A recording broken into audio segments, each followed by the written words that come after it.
चलिए दोस्तों, इसी क्रम में हम एक नया सेगमेंट करने जा रहे हैं। फिर से हमने इतिहास, भारतीय स्वतंत्रता संघर्ष के क्वेश्चंस को किया था बिहार एग्जामिनेशन के लिए। बिहार, चाहे वो बिहार टीचर्स की वैकेंसी हो, चाहे मुख्य मुद्दा तो टीचर ही है। टीचर की वैकेंसी को देखकर ही हम चीज़ों को कर रहे हैं, लेकिन इसके अलावा अन्य जो भी कॉम्पिटिटिव एग्जाम्स हैं उसके लिए भी ये वीडियो सामान्य रूप से उपयोगी रहेगा। आइए सबसे पहले थोड़ी सी डिस्कस कर लेते हैं कि ये वीडियो रहेगा किस बारे में।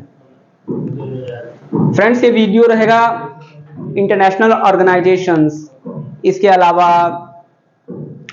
मिसलेनियस, विविध के जितने टॉपिक्स हैं, इस वीडियो में हम उन सबको कवर करेंगे। यानी किसी एक पर्टिकुलर एग्जाम के लिए बस ये इंपॉर्टेंट नहीं रहेगा। आप जिस एग्जाम को दे रहे हैं, वनडे एग्जाम को दे रहे हैं, उसमें यहां से प्रश्न पूछे जाते हैं। यानी जो इसका टॉपिक है सामान्य जागरूकता, जनरल नॉलेज का, इसमें हम इस सेगमेंट में हम उसको पूरा कवर करने जा रहे हैं। और आज, जैसा कि यहां पर है, लिखा हुआ भी है, आज जहां से हम शुरू करने जा रहे हैं उसका नाम क्या होगा? इंटरनेशनल ऑर्गेनाइजेशंस, यानी प्रमुख अंतर्राष्ट्रीय संगठनों के बारे में हम पढ़ने जा रहे हैं। दोस्तों, एक बात बहुत ही जरूरी है कि एग्जाम के समय हम सभी चाहते हैं कि वीडियोस हमें बहुत ही तेज पढ़ाई जाए, मैराथन टाइप की क्लास पढ़ाई जाए, ताकि बहुत कम समय में हम चीज़ों को बहुत ज़्यादा समझ सकें। मैं आपको बस फैक्ट्स पढ़ाकर भी छोड़ सकता हूं कि ये संस्था है, यूएनओ है, 1945 में स्थापना हुई, 24 अक्टूबर को यूएनओ दिवस मनाया जाता है, लेकिन इससे आप चीज़ों से डायरेक्ट कनेक्ट नहीं कर पाएंगे। इसलिए जो सबसे जरूरी चीज हम करेंगे, उसके पीछे के बैकग्राउंड को भी थोड़ा सा समझते हुए चलेंगे कि अगर यूएनओ है तो वो क्यों है। ये वीडियो थोड़ी सी बड़ी हो सकती है, लेकिन ये बिल्कुल यूजफुल होगी और हम इसी दृष्टिकोण से इसको ध्यान में रखते हुए चीजों को करेंगे। चलिए, बहुत ज्यादा समय नहीं लेता और शुरू करते हैं, डायरेक्ट आते हैं। आज का टॉपिक है इंटरनेशनल ऑर्गेनाइजेशंस, अंतर्राष्ट्रीय संस्थाएं। अब देखिए कौन कौन सी संस्थाओं को हमें पढ़ना है। जैसे यूएनओ, यूनाइटेड नेशन ऑर्गेनाइजेशंस, इसकी बॉडीज, चाहे वो यूनाइटेड नेशन सिक्योरिटी काउंसिल हो गई, United nation general assembly UNGA हो गई, संयुक्त राष्ट्र महासभा, इसकी 6 संस्थाएं हैं, अंग हैं, उन अंगों को पढ़ेंगे। उसके बाद आसियान पढ़ेंगे, संघाई कोऑपरेशन ऑर्गेनाइजेशन पढ़ेंगे, नाटो पढ़ेंगे, नॉर्थ अटलांटिक ट्रीटी ऑर्गेनाइजेशन संगठन क्या है, बहुत की चर्चा में हालिया लंबे समय से। एशियन डेवलपमेंट बैंक पढ़ेंगे, G20 जिसका भारत अध्यक्षता करने जा रहा है उसे पढ़ेंगे, G7 पढ़ेंगे, कॉमनवेल्थ पढ़ेंगे, अरब लीग पढ़ेंगे,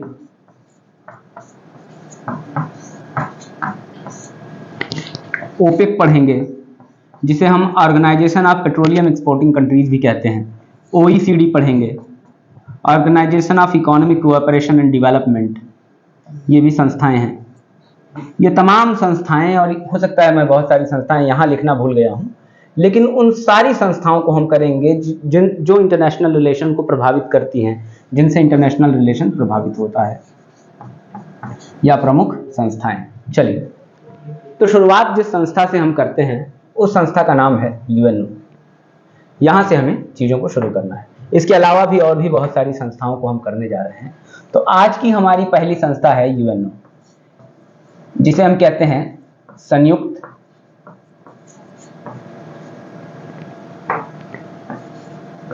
राष्ट्र संघ। दोस्तों, अगर संयुक्त राष्ट्र संघ की बात की जाए तो संयुक्त राष्ट्र संघ की स्थापना हुई थी 24 अक्टूबर, पहले फैक्ट कर लेते हैं, 1945 को। 24 अक्टूबर सन 1945 को संयुक्त राष्ट्र संघ की स्थापना हुई थी। कुल 50 देश मिलकर इस संस्था की स्थापना करते हैं।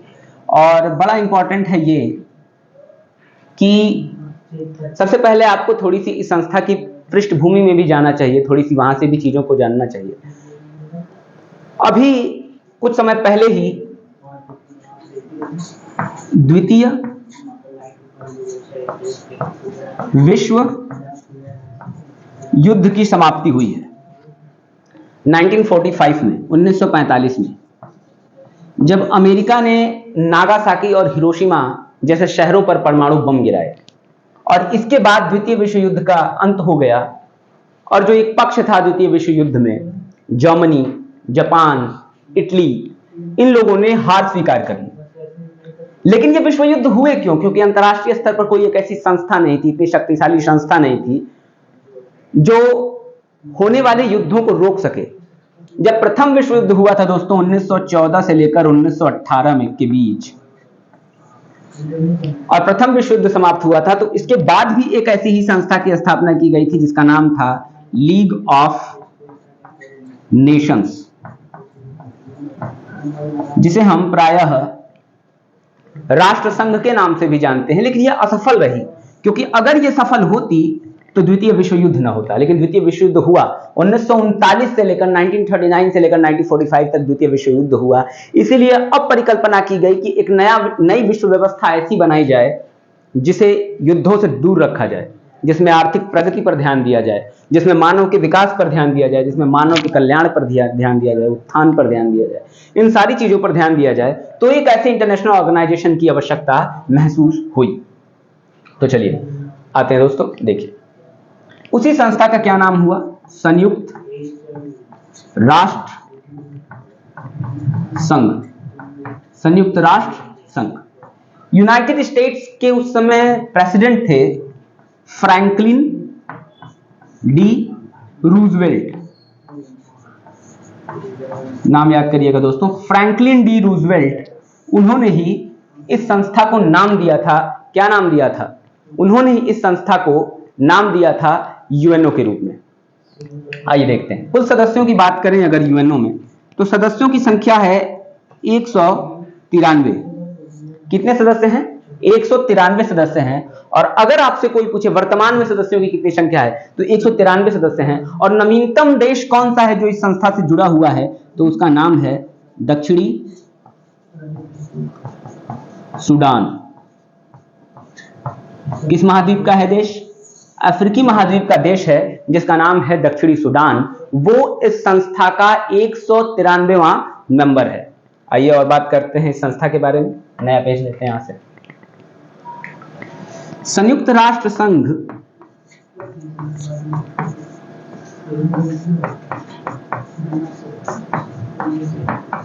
संघ की बात करें तो संयुक्त राष्ट्र संघ की कुल 6 आधिकारिक भाषाएं हैं। 6 आधिकारिक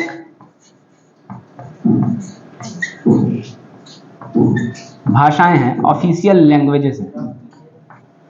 जैसे उनके नाम देख लेते हैं यहां से।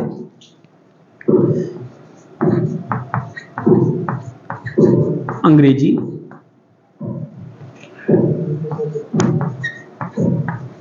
स्पेनिश,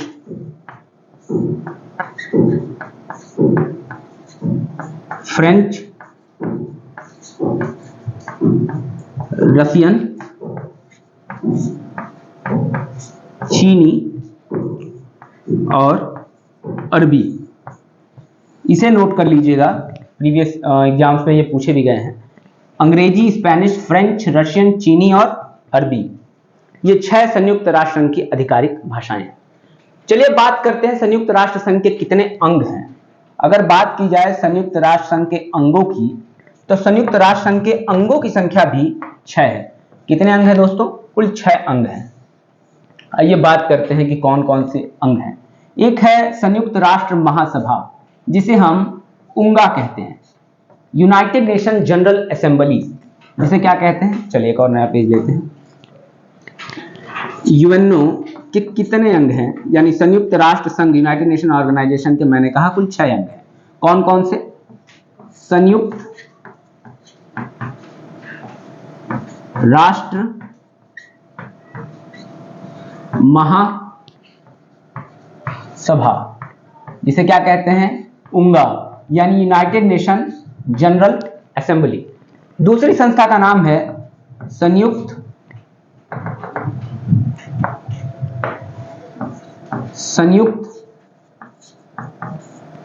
राष्ट्र सुरक्षा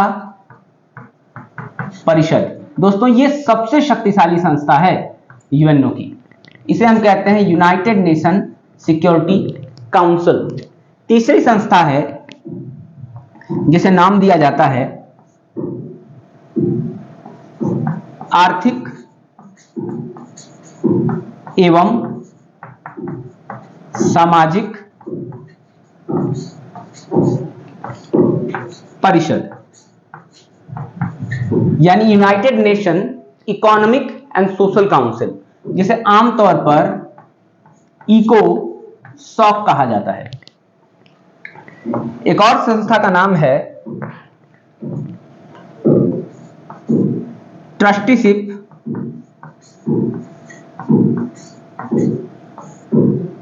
काउंसिल, या फिर इसे परिषद कहते हैं, या फिर इसे न्यास परिषद भी कहते हैं।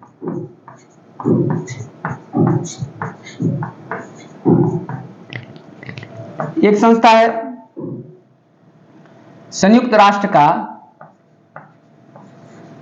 सचिवालय, और फाइनली जो संस्था अब आएगी आखिरी, उसे हम कहते हैं अंतरराष्ट्रीय न्यायालय, जिसे हम इंटरनेशनल कोर्ट ऑफ जस्टिस कहते हैं। दोस्तों, अगर बात करें तो इन पहली 5 संस्थाओं का मुख्यालय कहां पड़ेगा? आपको न्यूयॉर्क जाना पड़ेगा, यूनाइटेड स्टेट्स के न्यूयॉर्क, मैनहट्टन द्वीप। यहां पर 5 संस्थाओं का मुख्यालय है। लेकिन वही बात करें इंटरनेशनल कोर्ट ऑफ जस्टिस, अंतरराष्ट्रीय न्यायालय का, जो संयुक्त राष्ट्र का न्यायिक अंग है, तो इसका मुख्यालय है हेग, जो कहां पर है? नीदरलैंड में। हेग नीदरलैंड में है, यूरोप की एक कंट्री है नीदरलैंड, वहीं पर इसका मुख्यालय है हेग में। शहर का क्या नाम है?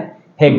तो दोस्तों, ये चीजें थोड़ा सा नोट कर लीजिए। ये संयुक्त राष्ट्र की 6 संस्थाएं हैं। अब हम बारी बारी थोड़ा सा उंगा के बारे में, UNSC United nation security council के बारे में, आर्थिक एवं सामाजिक परिषद इकोसॉक के बारे में, ट्रस्टीशिप काउंसिल यानी कि न्यास परिषद के बारे में, सचिवालय और इंटरनेशनल कोर्ट ऑफ जस्टिस यानी अंतरराष्ट्रीय न्यायालय के बारे में बात करने जा रहे हैं। चलिए एक और पेज लेते हैं। सबसे पहले हम शुरू करते हैं संयुक्त राष्ट्र महासभा।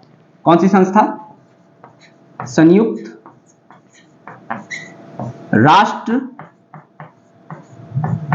महासभा। ये वही संस्था है जिसे हम उंगा कहते हैं, यूनाइटेड नेशन जनरल असेंबली कहते हैं। संयुक्त राष्ट्र के दोस्तों जितने सदस्य हैं वो इसी संस्था के सदस्य होते हैं। यानी कुल सदस्य संख्या कितनी होगी? जैसा कि हमने बताया था, कुल सदस्य संख्या 193 होगी। यानी इस संस्था में सभी सदस्य बैठते हैं। और जैसा कि हमने बताया था, न्यूली एडेड मेंबर कौन है, नया जुड़ा हुआ सदस्य कौन है? तो दक्षिणी सूडान, जो कहां की कंट्री है? अफ्रीकन कंट्री है। यह संयुक्त राष्ट्र की सबसे लोकतांत्रिक संस्था है। अगर कोई पूछे कि यूनाइटेड नेशन की सबसे डेमोक्रेटिक इंस्टीट्यूशन कौन है, तो आप कहेंगे संयुक्त राष्ट्र महासभा। क्यों? क्योंकि विश्व के सभी देशों को एक प्रकार से समान रूप से प्रतिनिधित्व दिया जा रहा है यहां पर, और हर सदस्य को एक मत दिया जा रहा है और जिसका समान मूल्य भी है। जब एक वोट दिया जा रहा है तो इसका मतलब है सबसे डेमोक्रेटिक यानी सबसे लोकतांत्रिक संस्था है। प्रत्येक वर्ष सितंबर महीने में इसका एक सेशन होता है। क्या होता है? इसका अधिवेशन, या हम कह सकते हैं कि सेशन होता है। प्रत्येक वर्ष इसका एक सेशन होता है। इसके अलावा इस संस्था के विशेष सेशन को भी आयोजित किया जाता है जब यूनाइटेड नेशन सिक्योरिटी काउंसिल यानी संयुक्त राष्ट्र सुरक्षा परिषद ऐसा करने के लिए कहती है। अब इसके कार्य क्या है? थोड़ा सा इसके कार्य देख लीजिए। संयुक्त राष्ट्र का बजट बनाना, संयुक्त राष्ट्र के बजट का निर्माण करना इस संस्था का कार्य है। इसके अलावा नए सदस्यों को प्रवेश देने के लिए वोट देगी। इसके अलावा भी और इसके कार्य हो सकते हैं। इसके अलावा इसके कार्य क्या हो सकते हैं? जो अंतर्राष्ट्रीय न्यायालय नाम की संस्था थी, अंतर्राष्ट्रीय न्यायालय, वहां अंतर्राष्ट्रीय न्यायालय में जजों की नियुक्ति, लेकिन अंतर्राष्ट्रीय न्यायालय में जजों की नियुक्ति ये स्वयं द्वारा नहीं करती, ये UNSC, United nation security council, संयुक्त राष्ट्र सुरक्षा परिषद, जो मैंने बताया था सबसे शक्तिशाली संसद है, सबसे शक्तिशाली संस्था है, उसके कहने पे करती है। और इसके अलावा इसके और भी कार्य हैं, जैसे एक और कार्य क्या है, संयुक्त राष्ट्र सुरक्षा परिषद, इसके दो प्रकार के सदस्य होते हैं, एक होते हैं अस्थायी और एक होते हैं अस्थायी सदस्य।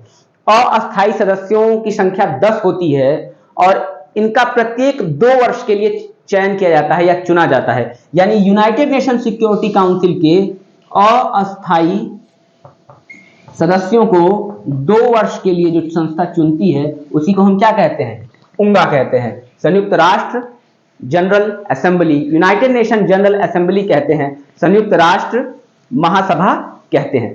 तो ये हो गए दोस्तों आपको उंगा का वर्णन। चलिए दोस्तों आगे बढ़ते हैं। अब आगे जिस संस्था के बारे में हमें बात करनी है उस संस्था का नाम है यूनाइटेड नेशन सिक्योरिटी काउंसिल।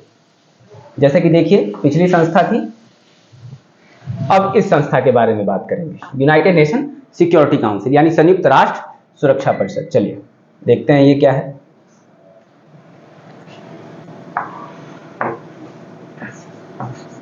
संयुक्त राष्ट्र सुरक्षा परिषद, यूनाइटेड नेशन सिक्योरिटी काउंसिल। दोस्तों ये संयुक्त राष्ट्र की सबसे शक्तिशाली संस्था है, संयुक्त राष्ट्र की सबसे शक्तिशाली संस्था है। इसमें 2 प्रकार के मेंबर होते हैं, एक होते हैं अस्थायी और एक होते हैं अस्थायी। अस्थायी सदस्यों की संख्या कितनी होती है, 5 सदस्य अस्थायी होते हैं और 10 सदस्य अस्थायी होते हैं। तो यहां पर नाम भी जान लेते हैं कि कौन कौन से 5 सदस्य हैं जो इसके अस्थायी सदस्य हैं। अगर बात की जाए तो यूएसए यानी संयुक्त राज्य America, UK United kingdom, Britain, England, UK कहिए, यूनाइटेड किंगडम इसका दूसरा सदस्य है। इसके अलावा फ्रांस,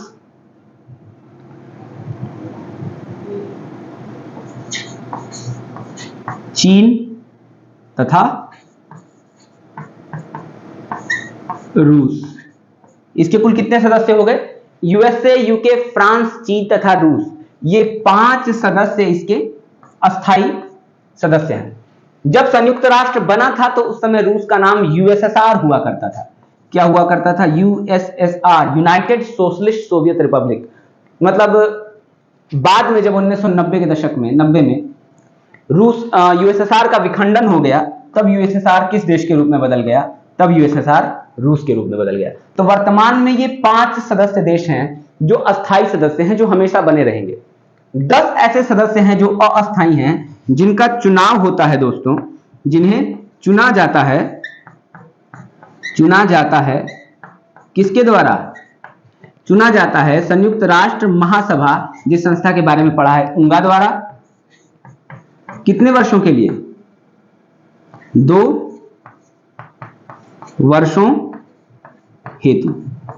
दोस्तों जो स्थिति है यूनाइटेड नेशन सिक्योरिटी काउंसिल में 5 इन सदस्यों की, जितनी ताकतवर स्थिति उतनी इनकी नहीं है। क्यों, क्योंकि इन 5 सदस्यों को जो एक सबसे महत्वपूर्ण अधिकार मिला होता है उसे हम कहते हैं वीटो, जिसे हम निषेधाधिकार कहते हैं।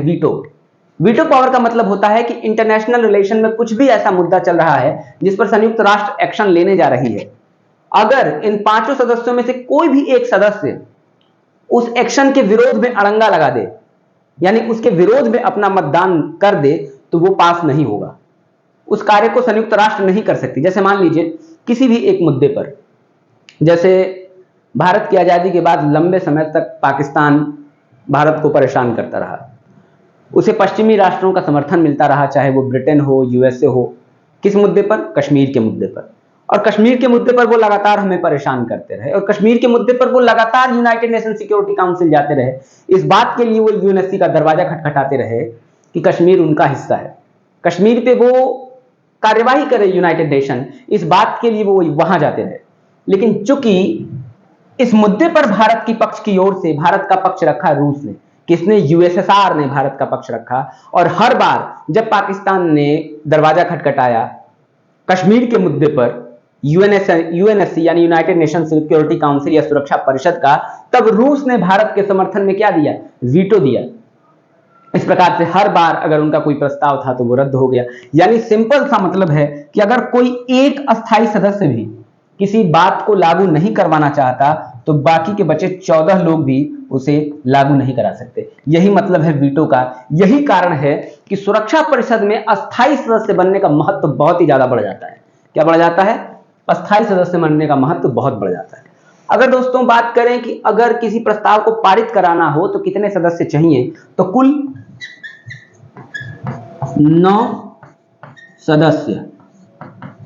अगर किसी प्रस्ताव को पारित कराना है, जैसे मान लीजिए सबसे पहली शर्त है कि इन पांचों में पांचों की सहमति हो, यानी कोई वीटो ना करे, तो पांचों में पांचों की सहमति हो। इसके अलावा इनमें से 4 यानी कुल 9 सदस्यों ने अगर मतदान दे दिया है इस पक्ष में, तब कोई बात को लागू कराई जा सकती है यूनाइटेड नेशन में। एक और बात याद रखेंगे, अगर कोई सदस्य चाहे तो वो मतदान से अलग भी हो सकता है। तो अलग हो जाएगा तो फिर उसके मत को गिना नहीं जाएगा। तब किसी भी परिस्थिति में कम से कम 9 सदस्यों की आवश्यकता होगी किसी भी प्रस्ताव को पारित करने के लिए, किसी भी प्रस्ताव को लागू करने के लिए। तो ये हो गया यूनाइटेड नेशन सिक्योरिटी काउंसिल। अब एक मत को जान लेते हैं जो बहुत ही जरूरी है। भारत लंबे समय से विश्व मंच पर यह निवेदन कर रहा है विश्व के देशों से कि हमें यूनाइटेड नेशन सिक्योरिटी काउंसिल में सदस्य के रूप में क्यों नहीं शामिल किया जाता। देखिए 1945 में यह संस्था बनी थी और 1945 में ये 5 सदस्य इस संस्था के अस्थायी सदस्य हैं और आज तक यही 5 अस्थायी सदस्य बने हुए हैं। एक भी अन्य सदस्य को इसमें शामिल नहीं किया गया। आज विश्व परिदृश्य बहुत ज्यादा बदल गया है। आज भारत महाशक्ति के रूप में उभरा है। विश्व के अनेक हिस्सों से अनेक देश महाशक्ति के रूप में उभर रहे हैं, चाहे जर्मनी हो, जापान हो, ब्राजील हो, भारत हो। तो इन देशों का यह दावा है कि सुरक्षा परिषद में अस्थायी सदस्य की सदस्यता और वीटो हमें भी मिलना चाहिए। अगर कोई संस्था लंबे समय से अपने अंदर सुधार नहीं करती तो वो संस्था क्या हो जाएगी? जड़ हो जाएगी, रूढ़ हो जाएगी। इसलिए भारत लंबे समय से यूएनएससी में किसकी मांग कर रहा है? सुधारों की मांग कर रहा है, ताकि भारत को यूएनएससी में अस्थायी सदस्यता मिले। ये भी देखिए, द्वितीय विश्व युद्ध में जिन देशों ने विजय प्राप्त की, यानी यूएसए, यूके, फ्रांस, चीन, रूस, वही देश संयुक्त राष्ट्र में आज अस्थायी सदस्य के रूप में बन बैठे हैं। उन्हीं देशों ने अस्थायी सदस्यता प्राप्त कर ली। बात के समय में आज भारत क्या चाहता है? सुधार चाहता है। अगर बात करें तो सुधार के क्यों भारत को ये चीज मिलनी चाहिए? भारत आज विश्व में अर्थव्यवस्था की दृष्टि से पूरी दुनिया की 5वीं सबसे बड़ी जीडीपी है। 5वीं सबसे बड़ी, we are the 5th largest economy in the world.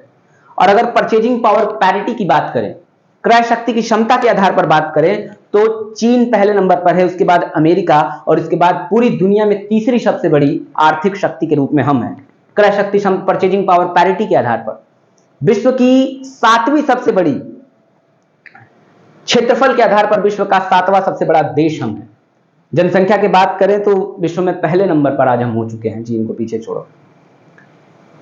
संस्कृति की बात करें, कल्चर को, तो हमारे पास बहुत ही रिच एंड डाइवर्स कल्चर है, समृद्ध और विविध संस्कृति है, भौगोलिकता है हमारे पास। अंतर्राष्ट्रीय स्तर पर बात करें तो भारत को एक शांतिप्रिय देश के रूप में माना जाता है। और ये सारी पृष्ठभूमियां ये बताती हैं कि भारत को यूनाइटेड नेशन सिक्योरिटी काउंसिल में अस्थायी सदस्य के रूप में मंजूरी मिलनी चाहिए। चलिए दोस्तों, एक संस्था का नाम जान लीजिए जिसका नाम है G4, जिसे हम कहते हैं ग्रुप ऑफ 4। ग्रुप ऑफ 4 में कौन कौन आता है? इंडिया, जापान, जर्मनी और ब्राजील। ये चारों देश लंबे समय से मांग कर रहे हैं कि हमें सुरक्षा परिषद की अस्थायी सदस्यता मिलनी ही चाहिए। और जो ये चारों देश मांग कर रहे हैं, इन्हें इसके लिए विश्व में G4 के नाम से जाना जाता है। एक और संस्था है जो इनकी सदस्यता का विरोध करता है, जिसका नाम है कॉफी क्लब, जिसमें आमतौर पर पाकिस्तान भी है। वो कहते हैं कि नहीं, इस तरह का वीटो अब किसी और को नहीं देना चाहिए। तो ये हो गया यूनाइटेड नेशन सिक्योरिटी काउंसिल, संयुक्त राष्ट्र सुरक्षा परिषद। अब जिस तीसरी संस्था की तरफ हम आगे बढ़ेंगे, चलिए, बाकी की संस्थाएं इतनी बड़ी नहीं होंगी। यूनाइटेड नेशन सिक्योरिटी काउंसिल में हमने कुछ ज्यादा ही समय लिया। अब हमें पढ़ना है आर्थिक और सामाजिक परिषद। बहुत ही सिंपल भाषा में समझ लीजिए कि संयुक्त राष्ट्र का आर्थिक और सामाजिक परिषद किस प्रकार से काम करता है, इकोनॉमिक एंड सोशल काउंसिल किस प्रकार से काम करता है। आइए देखते हैं। इसे क्या कहते हैं, इको सॉक, यानी इकोनॉमिक एंड सोशल काउंसिल, संयुक्त राष्ट्र आर्थिक और सामाजिक परिषद। इसका मूल कार्य क्या है, विश्व में सामाजिक मतलब व्यवस्था बनाए रखना, आर्थिक समानता को लाना, ये तमाम चीजें, इसके लिए तमाम संस्थाएं काम भी करती है। यूनिसेफ वगैरह इसके अंग के रूप में काम करती है। 1945 में भी इस संस्था की भी स्थापना हुई थी। अगर बात की जाए तो इकोसॉक की स्थापना कब हुई थी, 1945 में ही हुई थी। और सदस्यों की बात की जाए, इकोसॉक में कितने सदस्य काम कर रहे हैं, तो वर्तमान समय में इकोसॉक में कुल 54 सदस्य आज इस आर्थिक एवं सामाजिक परिषद में काम कर रहे हैं। चलिए अगली संस्था की बात करते हैं। अगली संस्था की बात करते हैं, ये हो गया, इसमें बहुत ज्यादा कुछ नहीं है। अगली संस्था है ट्रस्टीशिप काउंसिल। ट्रस्टीशिप काउंसिल को भी जल्दी से देख लेते हैं, बहुत ज्यादा कुछ नहीं है।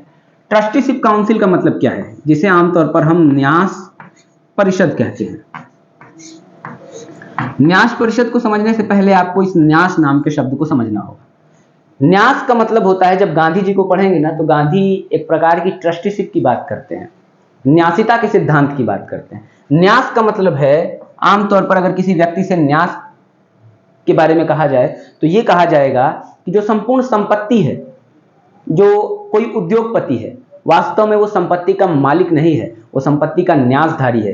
क्योंकि संपत्ति आमतौर पर इसका वो प्रयोग क्यों करेगा, जो पिछड़े हैं उनको सामान्य में लाने के लिए करेगा, मुख्य धारा से जोड़ने के लिए करेगा, समाज को समान बनाने के लिए करेगा, विकसित बनाने के लिए करेगा।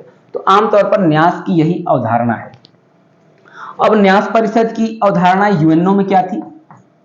अगर 1945 की बात करें कि जब पूरी दुनिया में ये नई संस्था बनी है, यूनाइटेड नेशन ऑर्गेनाइजेशन, लेकिन क्या विश्व की स्थिति इतनी सामान्य है? नहीं, विश्व की स्थिति बहुत खराब है। आज पूरी दुनिया में चारों तरफ उस समय क्या हो रहा है, चारों तरफ उस समय दुनिया में युद्ध हो रहे थे। बहुत सारे ऐसे देश थे जो नए नए आजाद हो रहे थे। ब्रिटेन, फ्रांस, जर्मनी जैसे देशों ने उन्हें गुलाम बनाया हुआ था, उपनिवेश बनाया हुआ था। अब वो अपने उपनिवेशों को आजाद कर रहे थे, लेकिन उपनिवेशों को आजाद करने के बाद वो उपनिवेश इतने गरीब थे, वहां आर्थिक मामलों में वो इतने पिछड़े हुए थे, शैक्षणिक और सामाजिक मामलों में इतने पिछड़े हुए थे कि आवश्यकता थी उन्हें प्रोत्साहन की, उन्हें आवश्यकता थी साथ देने की, मतलब ताकि वो भविष्य में आगे बढ़ सके। याद रखिए, विश्व की व्यवस्था में तब तक शांति नहीं लाई जा सकती जब तक कि गरीबी और असमानता बनी रहे। गरीबी और असमानता बनी रहे। आप लगातार दावे कर लीजिए कि विश्व में विकास होगा, समृद्धि होगी, शांति होगी, लेकिन जब तक किसी भी एक हिस्से में गरीबी और असमानता बनी हुई है, संपूर्ण विश्व के लिए चुनौती बनी हुई है। मार्टिन लूथर किंग जूनियर ने कहा भी है कि injustice in anywhere in the world is threat for justice in everywhere in the world. विश्व के किसी भी कोने में हो रहा अन्याय संपूर्ण विश्व की न्याय व्यवस्था के लिए क्या है, खतरा है। तो न्यास परिषद को बनाने के पीछे कॉन्सेप्ट यही था कि न्यासिता का सिद्धांत है। लेकिन जैसा कि आज हम देखें कि विश्व में बहुत बड़े पैमाने पर, आज अगर बात की जाए तो 1994 के बाद से इस संस्था की गतिविधियों को लगभग हम कह सकते हैं कि समाप्त प्रकार का कर दिया गया है, कि 1994 के बाद इस संस्था की गतिविधियों में बहुत ज्यादा अपडेट नहीं देखा जा रहा है। तो ये हो गया आपका न्यास परिषद, जो कौन से नंबर की संस्था थी, ये आपकी हो गई चौथी संस्था। अब हमें पांचवें संस्था की बात करनी है, सचिवालय। सचिवालय और अंतर्राष्ट्रीय न्यायालय। चलिए सचिवालय की बात कर लेते हैं। सचिवालय क्या है? संयुक्त राष्ट्र का सचिवालय वास्तव में ऑफिस है किसका? संयुक्त राष्ट्र महासचिव का। संयुक्त राष्ट्र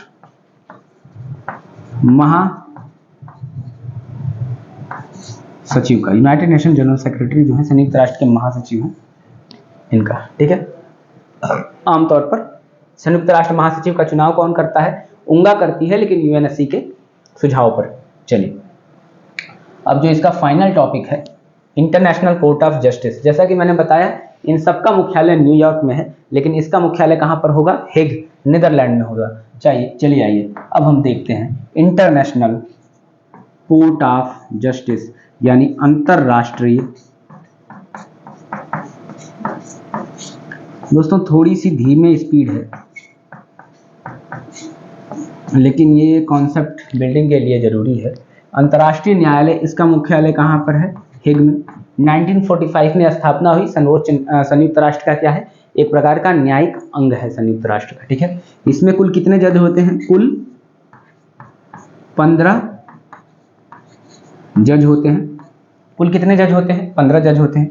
चुनाव कौन करता है? आमतौर पर यूएनएससी इनका चुनाव करती है। यूएनएससी के कहने पर उंगा इन्हें नियुक्त करती है। प्रत्येक देश से एक जज की नियुक्ति होगी, मतलब किसी भी एक देश से एक जज से अधिक आईसीजे में नहीं नियुक्त होंगे, ठीक है, ये शर्त है। अब देखिए 15 जज हैं। एक और शर्त है कि प्रत्येक, इनका कार्यकाल देख लीजिए, थोड़ा सा इनका कार्यकाल देख लीजिए। जजों का कार्यकाल की अगर बात की जाए, इनका कार्यकाल होगा 9 वर्ष। कितना कार्यकाल होगा? एक जज का कार्यकाल 9 वर्ष होता है, तथा प्रत्येक 3 साल पर या 3 वर्ष पर 1/3 यानी 5 जज, इसका मतलब कितना होगा? 15 का 1/3 यानी 5, 1/3 जज बदले जाते हैं, यानी नया चुनाव होता है। यानी पुराने 1/3 जज हटेंगे, उनके जगह पर नए 1/3 जज आएंगे। एक बात की जाए कोरम की। कोरम का क्या मतलब होता है? कितने जज न्यूनतम हो तो आईसीजे का काम अपना करेगा? न्यूनतम 9 जज होने चाहिए कार्यवाही को चलाने के लिए इंटरनेशनल कोर्ट ऑफ जस्टिस की। तो ये हो गया आपके सामने इंटरनेशनल कोर्ट ऑफ जस्टिस, जिसके सारे मुद्दों को हमने कर लिया है। चलिए, जज का कार्यकाल भी हमने देख लिया, कितने वर्ष होता है? जज का कार्यकाल 9 वर्ष होता है। चलिए बात करते हैं आईसीजे में इस समय भारत का जज कौन है। अगर बात की जाए तो दलबीर भंडारी आईसीजे में क्या है? भारत के जज हैं दलबीर भंडारी साहब। सबसे पहली बार बीएन राव साहब को 1951-52 में आईसीजे के जज के रूप में नियुक्त किया गया था। तो ठीक है, ये सारे क्रम हैं इंटरनेशनल कोर्ट ऑफ जस्टिस के बारे में, इसे याद रखिए। चलिए, तो इस तरह दोस्तों हमने ये भी खत्म कर लिया। तो हमने यूनाइटेड नेशन ऑर्गेनाइजेशन, संयुक्त राष्ट्र संघ के बारे में चीजों को जान लिया। एक बात और जान लीजिए कि इस समय संयुक्त राष्ट्र का महासचिव कौन है। दोस्तों वर्तमान में संयुक्त राष्ट्र के महासचिव हैं एंटोनियो गुटरेस। कहां से आते हैं ये? पोर्टुगल से आते हैं, पुर्तगाल से आते हैं, और वर्तमान में ये 9वें, कौन से नंबर के हैं? 9वें। ये क्या हैं? संयुक्त राष्ट्र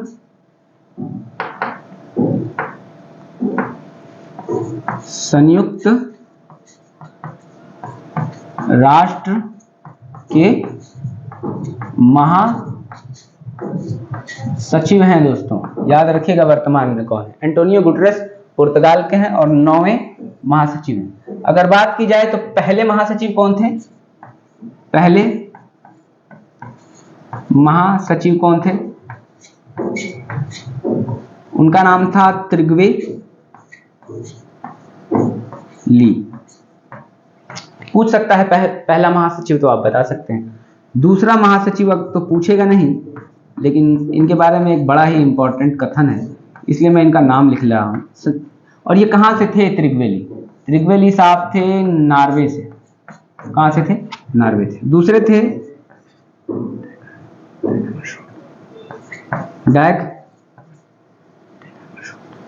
डेग हैमरशोल्ड।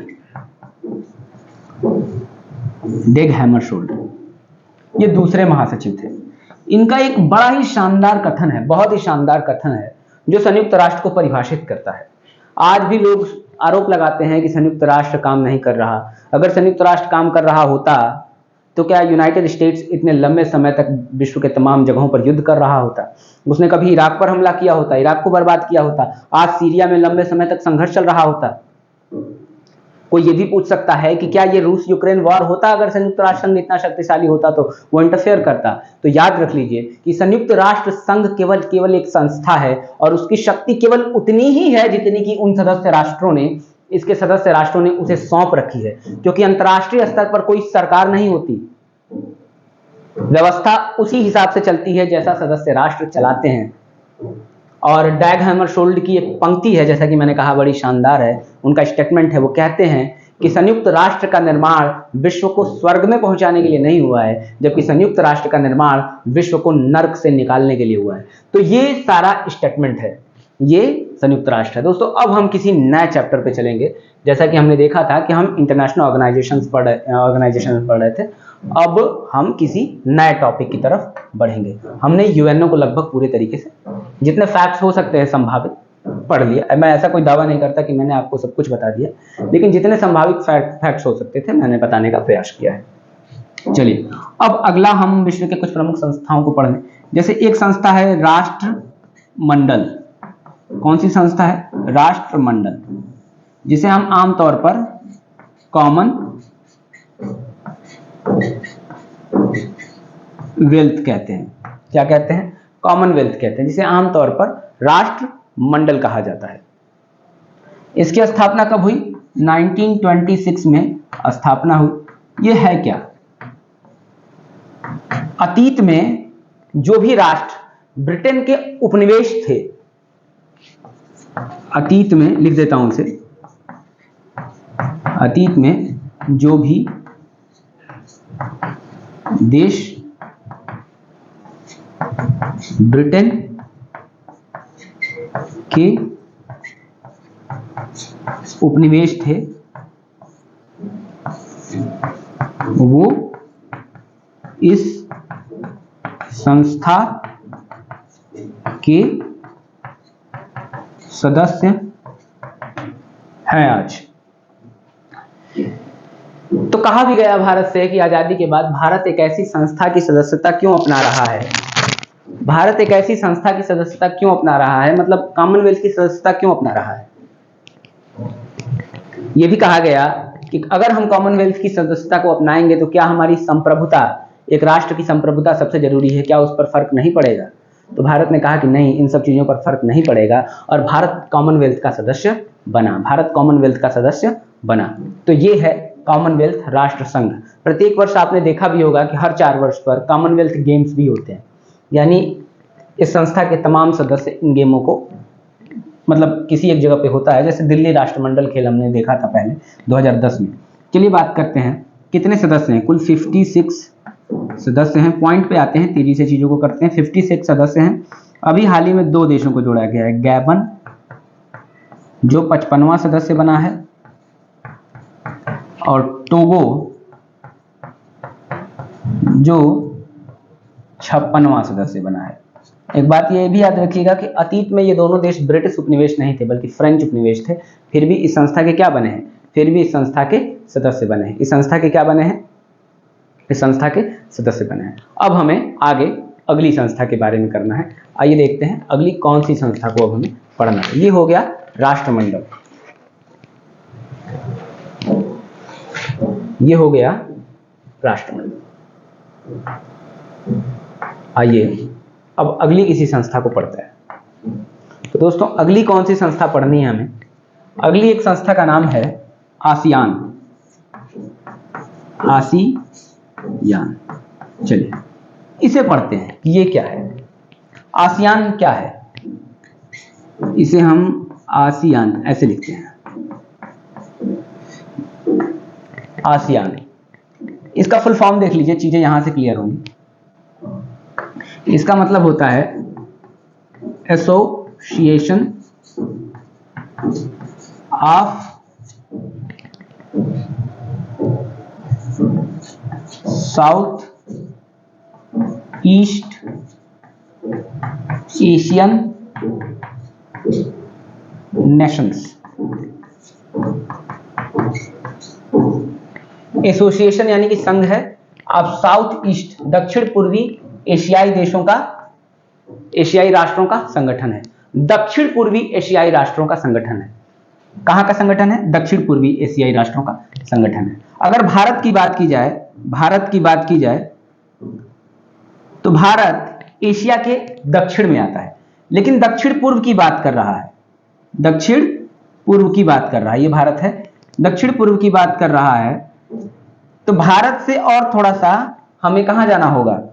पूर्व में जाना होगा। भारत दक्षिण एशिया में आ रहा है तो पूर्व में जाना होगा। तो ये क्षेत्र, आमतौर पर जो ये क्षेत्र है, यहाँ के देश हैं, वही दक्षिण पूर्व एशिया में आते हैं, दक्षिण पूर्व एशिया में आते हैं।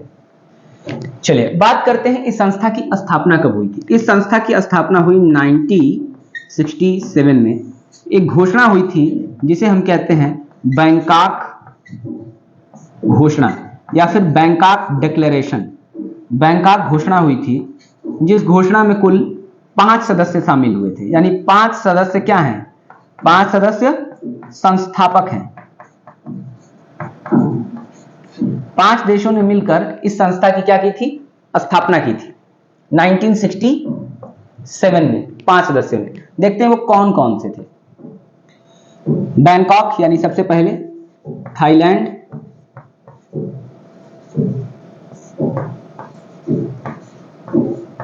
फिलीपींस,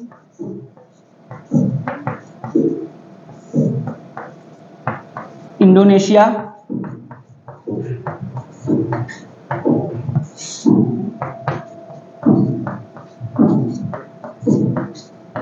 मलेशिया और दोस्तों एक देश और है सिंगापुर।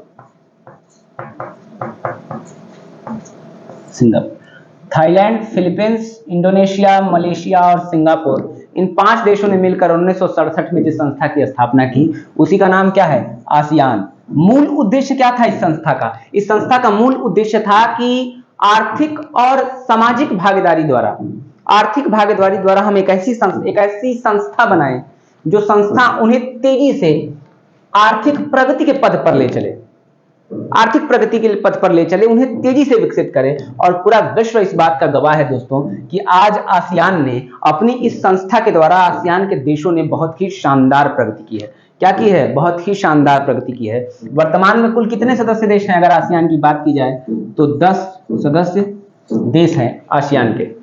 अगर बात की जाए तो हमने किन किन की बात की? Thailand, Philippines, Indonesia, Malaysia, Singapore. इसके अलावा बात करें जो फाउंडर मेंबर्स में तो नहीं थे, लेकिन अन्य सदस्य मैं यहां लिख देता हूं, व्हाइट से लिख देता हूं, आप फाउंडर में मत मिलाइएगा उसे।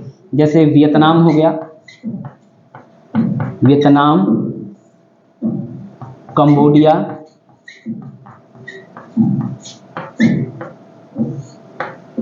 लाओस,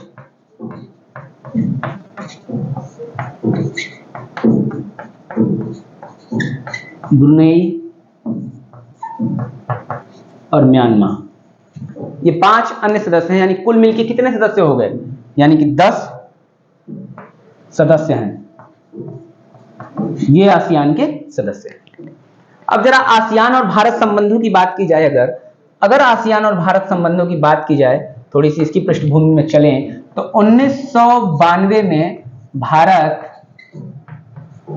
आसियान का वार्ता भागीदार बना। वार्ता शुरू की दोनों संबंधों ने। मतलब भारत ने देखा कि जैसे भारत ने नीति भी शुरुआत की है एक, जिसका नाम है लुक ईस्ट पॉलिसी, पूर्व की तरफ देखो। वार्ता भागीदार बना भारत।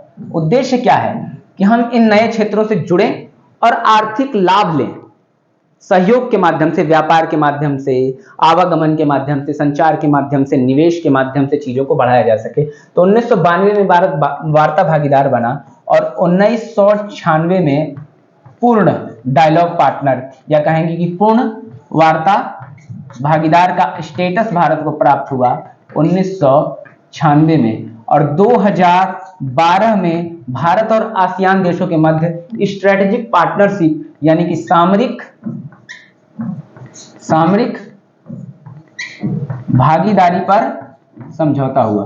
तो ये सारी चीजें आप आसियान के बारे में याद रखेंगे। चलिए, आसियान का महत्व एक और चीज से है दोस्तों, बड़ा ही इंपॉर्टेंट है, याद रखिएगा। आसियान का महत्व क्यों है? जैसे मान लीजिए ये अगर भारत है, इसको नक्शा ड्रा करते हैं भारत का।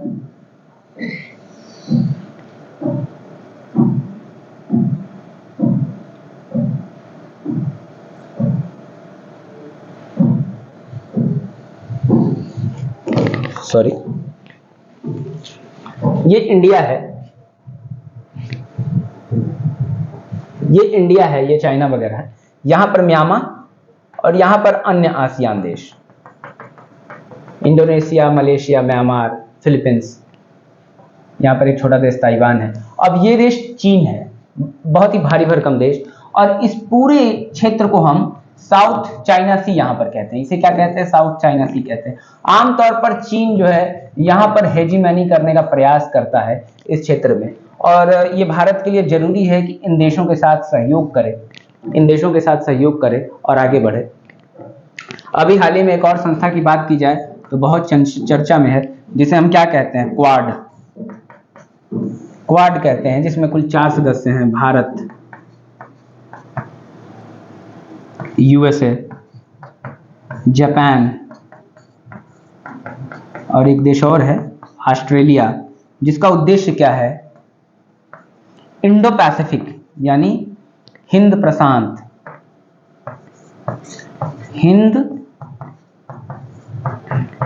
प्रशांत में मुक्त व्यापार, सुरक्षा, निवेश, आवागमन, इन सब चीजों को बनाए रखा जा सके, तथा यहाँ के देशों को चीन के डेब्ट ट्रैप यानी कि ऋण संकट से, ऋण के लालच देकर इन देशों को जो फांसा जा रहा है उससे बचाया जा सके। तो चूंकि हिंद महासागर का ये क्षेत्र हो जाएगा, ये हिंद महासागर के क्षेत्र हैं, और भी इधर, और बाकी ये प्रशांत महासागर का कौन सा हिस्सा है? प्रशांत महासागर का पश्चिमी हिस्सा है। तो हिंद प्रशांत क्षेत्र पूरे तौर पर आएगा। तो आमतौर पर क्वाड उसी की परिकल्पना पर आधारित है। चलिए दोस्तों, अब वापस लौटते हैं अपने प्रश्न पर, इसे क्लियर कर देते हैं, इसका कोई यूज नहीं। अब हमें जिस संस्था के बारे में पढ़ना है उस संस्था का नाम है दक्षेस। क्या नाम है? दक्षेस, जिसे हम सार्क कहते हैं। इसका पूरा मतलब होगा दक्षिण एशियाई, मतलब देखिए, साउथ एशियन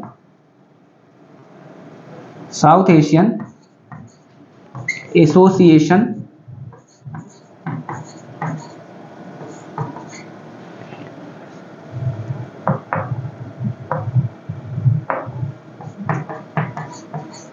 फॉर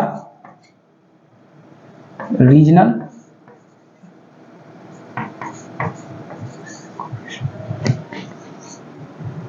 कोऑपरेशन,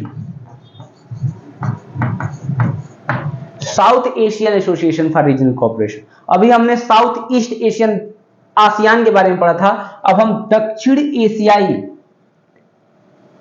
क्षेत्रीय सहयोग संगठन पढ़ रहे हैं। दक्षिण एशियाई क्षेत्रीय सहयोग संगठन, जिसे हम दक्षेस कहते हैं।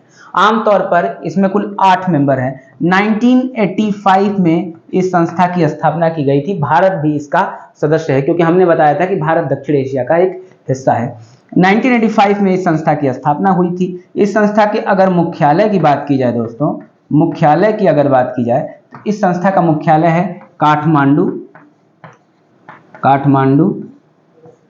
नेपाल में। कहाँ है? काठमांडू नेपाल में दक्षेस का मुख्यालय। इसके सदस्य देशों की बात की जाए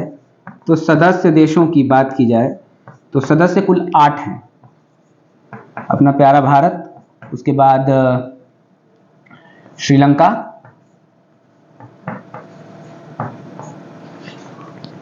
नेपाल, भूटान, बांग्लादेश, कितने हुए? 1 2 3 4 5, मालदीव, पाकिस्तान,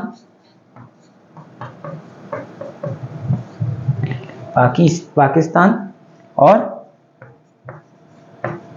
अफगानिस्तान। दोस्तों एक संस्था के रूप में सबसे आखिरी में इस संस्था में मतलब सदस्य के रूप में अफगानिस्तान जुड़ा है, क्योंकि पहले इसमें 7 मेंबर्स थे, बाद में पाकिस्तान भी जुड़ गया, अफगानिस्तान भी जुड़ गया एक मेंबर के रूप में। ठीक है, तो दोस्तों ये है साउथ एशियन कंट्रीज का संघ दक्षेश। एक बात याद रखिएगा कि लंबे समय से इसकी कार्यवाहियां आज बहुत हो नहीं रही हैं। इसका कारण क्या है कि पाकिस्तान द्वारा दोहरी नीति को अपनाना, एक तरफ वार्ता के मंच पर बैठने की बात करना और एक तरफ हमें पठानकोट और उरी जैसे हमले करके पीठ पे वार करना। इसीलिए भारत और पाकिस्तान की इन गतिविधियों के कारण भारत ने लंबे समय से दक्षेश पर कोई अपडेट नहीं आ रही, ना ही इसका सम्मेलन हो रहा है। तो ये आपकी संस्था जो गई दक्षेश। एक और चीज है, पिछली जिस संस्था के बारे में हमने बात की थी आसियान, इसका मुख्यालय मैंने आप लोगों को बताना छोड़ दिया था। आसियान का मुख्यालय कहाँ है? आसियान का मुख्यालय है जकार्ता में। कहाँ है दोस्तों? जकार्ता, इंडोनेशिया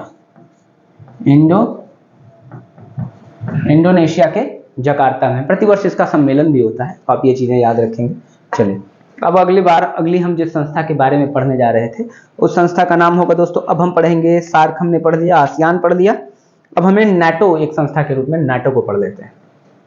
किसे पढ़ लेते हैं? नाटो, जिसे आमतौर पर यहां से नॉर्थ अटलांटिक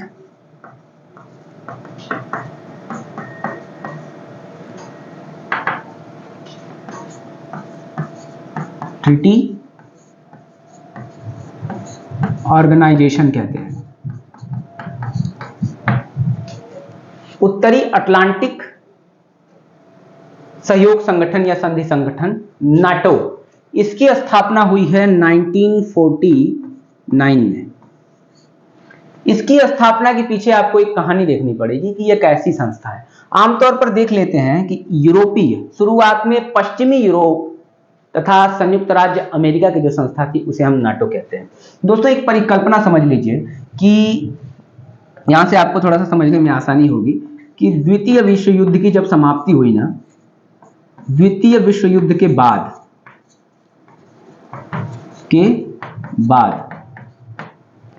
विश्व के पटल पर या विश्व के मंच पर दो पुरानी शक्तियां थक चुकी हैं। फ्रांस भी थक चुकी है, ब्रिटेन भी थक चुकी है, तथा विश्व के पटल पर दो महान शक्तियों का उदय हुआ है। और ये जो दो महान शक्तियां हैं, एक शक्ति है यूएसए और दूसरी शक्ति है यूएसएसआर, जिसे आज हम रूस के नाम से जानते हैं। तत्कालीन समय में पूरे विश्व में ये दो महाशक्तियां हैं और इन दोनों महाशक्तियों के बीच जो लंबे समय तक संघर्ष चलेगा, हम थोड़ा मैं शॉर्ट में समझाता हूं, बहुत ज्यादा डिटेल में नहीं जा रहा, उसे कोल्ड वार कहा गया। आमतौर पर ये विचारधाराओं की लड़ाई थी। ये पूंजीवाद का समर्थक राष्ट्र है और ये साम्यवाद या साम्यवाद का समर्थक राष्ट्र है जो समाजवाद को बल देता है। इन दोनों के बीच होने वाले युद्ध को हम clash of civilization clash of civilization नहीं, हम क्लैश ऑफ आइडियोलॉजीज यानी विचारधाराओं का संघर्ष कहते हैं। बहुत बड़े पैमाने पर संघर्ष लड़ा गया और इन्होंने अपनी सेना का सैन्यीकरण, आधुनिकीकरण बहुत ही तेज से किया। पश्चिमी राष्ट्रों का तथा यूएस अपनी सुरक्षा के लिए जिस संस्था को लेकर आया है उसी का नाम क्या है? NATO, North Atlantic Treaty Organization, जिसमें महत्वपूर्ण रूप से यूएसए है और उसके सहयोगी राष्ट्र हैं। जैसे मुख्य रूप से अगर आप देखेंगे तो अगर ये यूरोप पूरा है तो पश्चिमी यूरोप के देश, क्योंकि पश्चिमी यूरोप के देश आमतौर पर यूएसए से प्रभावित हैं और पूर्वी यूरोप के देश पोलैंड वगैरह, ये वो देश हैं जो पोलैंड, यूक्रेन और यूक्रेन तो खुद ही यूएसएसआर का हिस्सा था, पोलैंड वगैरह वो रूस के समर्थक हैं। तो आमतौर पर यूएसए ने अपने देशों की अपने सदस्यों की सुरक्षा के लिए जिस संस्था को बनाया है उसे नाटो कहते हैं। इसका एक क्लॉज बड़ा ही इंपॉर्टेंट है। ये कहते हैं कि एक राष्ट्र पर हमला संपूर्ण संगठन पर हमला माना जाएगा। इसीलिए नाटो की इस सुरक्षा को हम कलेक्टिव सिक्योरिटी कहते हैं। सामूहिक सुरक्षा कहते हैं, यानी एक राष्ट्र पर हमला संपूर्ण संगठन पर हमला माना जाएगा। चलिए, ये हो गया नाटो की पृष्ठभूमि। अब देखते हैं वर्तमान समय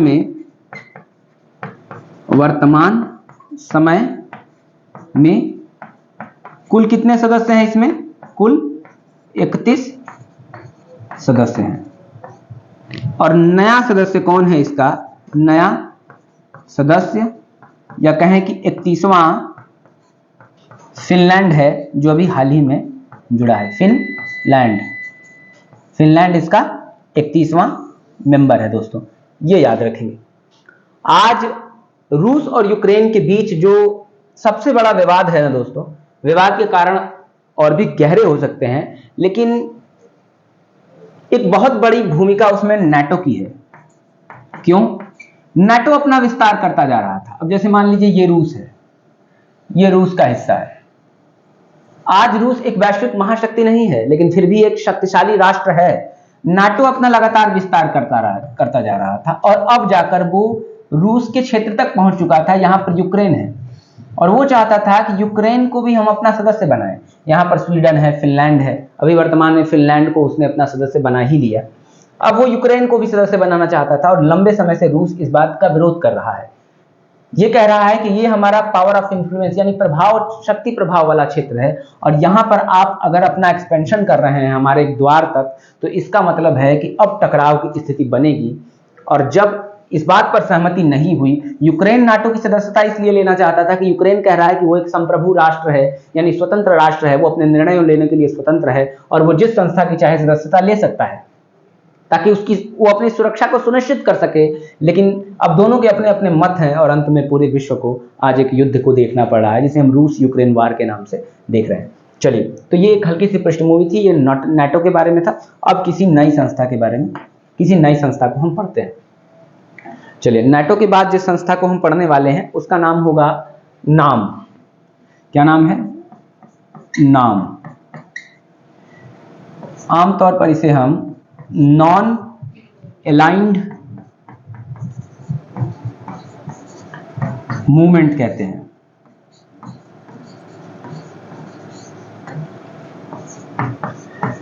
गुट निरपेक्ष राष्ट्रों का संगठन। चलिए, इसकी पृष्ठभूमि में थोड़ी सी समझिए कि ये नाम होता क्या है, नॉन अलाइनमेंट मूवमेंट होता क्या है। मैंने आपको बताया था कि 1945 के बाद पूरे विश्व में जब द्वितीय विश्व युद्ध की समाप्ति हुई, विश्व के पटल पर दो महान शक्तियों का उदय हुआ। एक शक्ति थी रूस, सोवियत यूनियन, और दूसरी शक्ति थी संयुक्त राज्य अमेरिका। दो बड़ी महाशक्तियां हैं। इन दोनों बड़ी महाशक्तियों ने धीरे धीरे करके विश्व के तमाम देशों को अपने पक्ष में लेना शुरू किया, ताकि वो एक अपने पक्ष में चीजों को बढ़ा सके। जैसे यूएसए अगर पूंजीवाद का समर्थक है, यूएसए अगर कैपिटलिज्म यानी पूंजीवाद का समर्थक है, तो कैसे पूंजीवाद को वो बढ़ावा दे सके पूरे विश्व पर।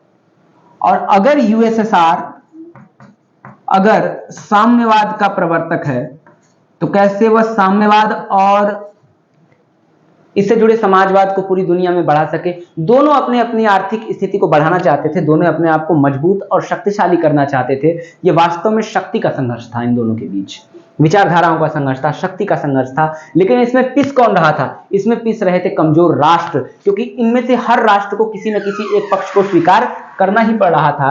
अब सोचिए, 9 स्वतंत्र अफ्रीकी तथा एशियाई राष्ट्रों के बारे में। ऐसे अफ्रीकी और एशियाई देश जो अभी हाल ही में स्वतंत्र हुए हैं, जिन्हें हम 9 स्वतंत्र अफ्रीकी या एशियाई देश कहते हैं, अभी हाल ही में ये स्वतंत्र हो रहे हैं।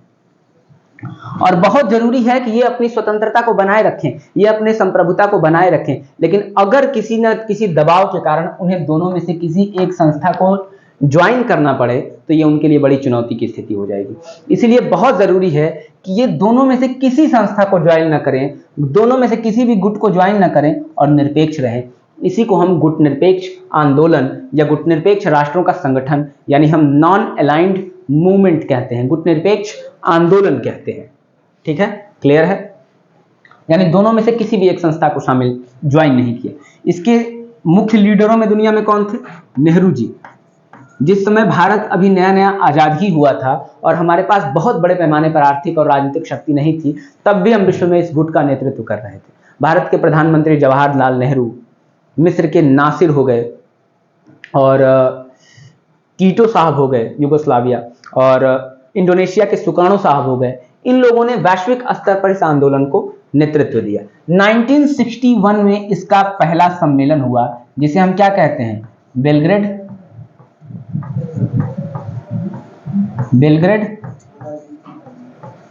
सम्मेलन। ये कब होता है? 1961 में इसका बेलग्रेड सम्मेलन हुआ। वर्तमान में बात की जाए तो वर्तमान में इसकी सदस्य संख्या कितनी है? सदस्य कुल 120 है।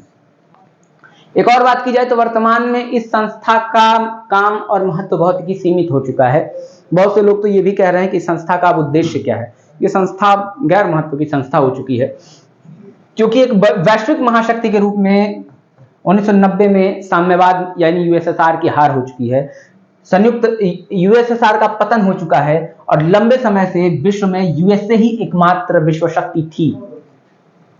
अभी कुछ समय पहले तक आज दुनिया यूनिपोलर एक ध्रुवीय नहीं रह चुकी है। आज दुनिया में कई महाशक्तियां उदित हो चुकी हैं, कई संस्थाएं उदित हो चुकी हैं। चलिए, लेकिन फिर भी हम मान के चलते हैं कि यूएसए अभी भी सबसे शक्तिशाली शक्ति है। लेकिन चूंकि अब दो पक्ष नहीं रहे, तब नॉन अलाइन मूवमेंट यानी गुट निरपेक्ष होने का मतलब क्या है, इसीलिए आज बड़े पैमाने पर यह कहा जा रहा है कि इस संस्था का बहुत ज्यादा उद्देश्य नहीं है। तो इन चीजों को समझेंगे। बेलग्रेड सम्मेलन, इससे पहले इसका एक बांडुंग समिट भी वहां पर चीजें हुई थी। तो चलिए, ये हो गया नॉन अलाइनमेंट मूवमेंट। अब अगला जिस संस्था के बारे में हमें पढ़ना है उसका क्या नाम है? उसका नाम है OECD। चलिए अगली संस्था को पढ़ते हैं। अगली संस्था का नाम है OECD। इसका फुल नाम क्या होगा? मैं हर संस्था की इंग्लिश नाम को लिखने का प्रयास कर रहा हूं ताकि आप चीजों से जुड़ सकें। इसे हम कहते हैं Organization of Economic cooperation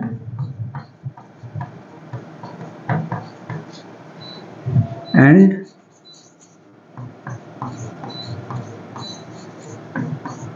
development. Organization of Economic Cooperation and Development, आर्थिक सहयोग एवं विकास संगठन। आर्थिक सहयोग एवं विकास संगठन। वैसे तो इस संस्था की स्थापना 1948 में हुई थी, लेकिन तब इस संस्था की स्थापना इस नाम से हुई थी, यूरोपीय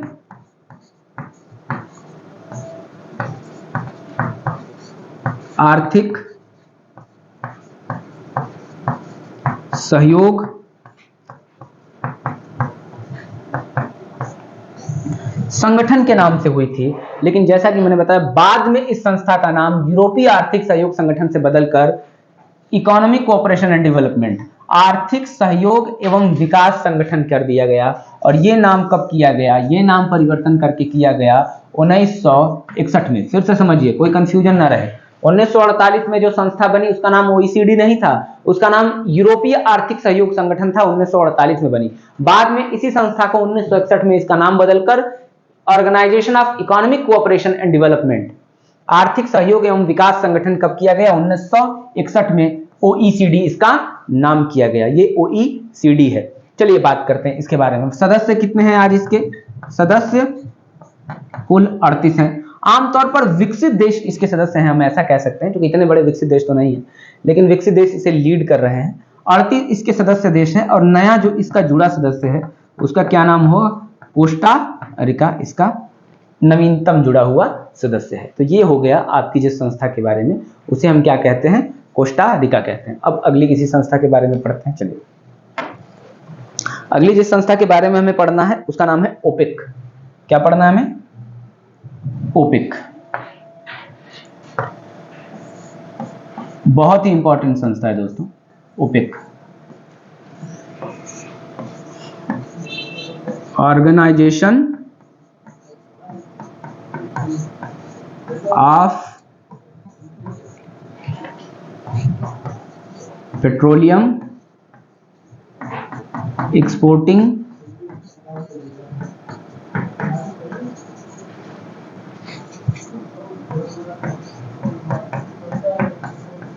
कंट्रीज। पेट्रोलियम निर्यातक देशों का संगठन। पेट्रोलियम निर्यात करने वाले देशों का संगठन है ये।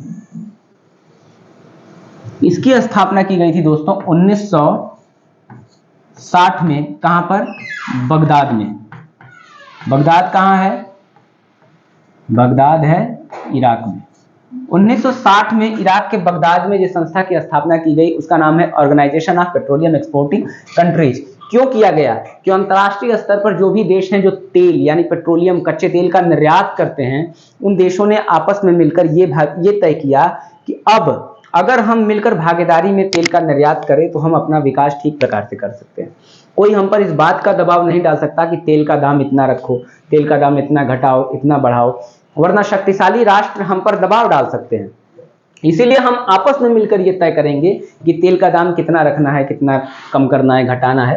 तो इसी को ओपेक कहा गया। इसके जो थे संस्थापक सदस्यों की संख्या 5 थी। संस्थापक सदस्य अगर इसकी बात की जाए तो 5 इसके संस्थापक सदस्य हैं। कितने संस्थापक सदस्य थे? 5। बात करते हैं वो पांचों सदस्य कौन कौन से थे। सऊदी अरब, इराक, ईरान, कुवैत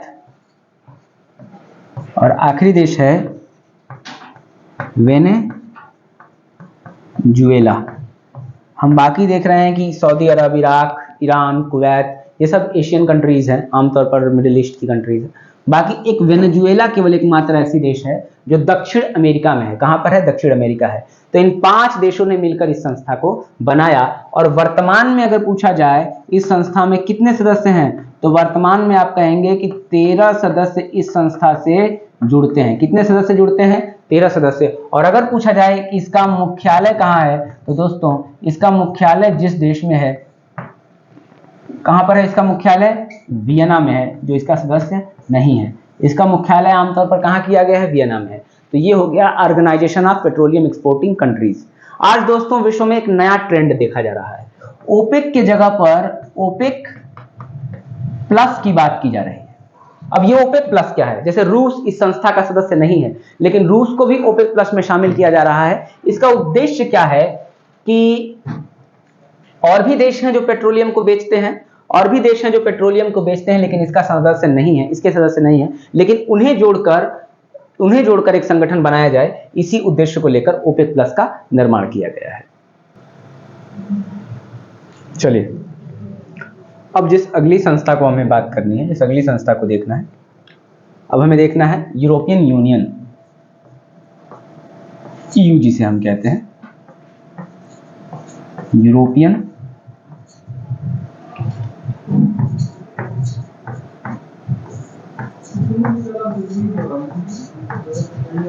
या यूरोपीय संघ, यूरोपियन यूनियन देखना है। जरा इस संस्था की बात करते हैं कि ये संस्था कैसी। सबसे पहले दोस्तों ये संस्था अस्तित्व में आई 1958 में, इस नाम से नहीं, EEC के नाम से, जिसे हम यूरोपीय आर्थिक समुदाय कहते हैं। इस बार हिंदी लिख दे रहा हूं, मुझे लग रहा है थोड़ी दिक्कत हो सकती है। यूरोपियन इकोनॉमिक कम्युनिटी कहते हैं, EEC कहते हैं। इसकी स्थापना हुई 1958 में 6 देशों के द्वारा। कितने देशों के द्वारा? 6 देशों द्वारा। अब ये 6 देश कौन कौन से थे? फ्रांस, जर्मनी, इटली,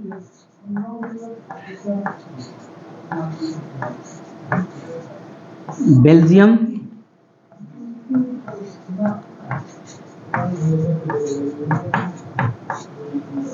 लग्जमबर्ग, और एक देश और था फ्रांस, जर्मनी,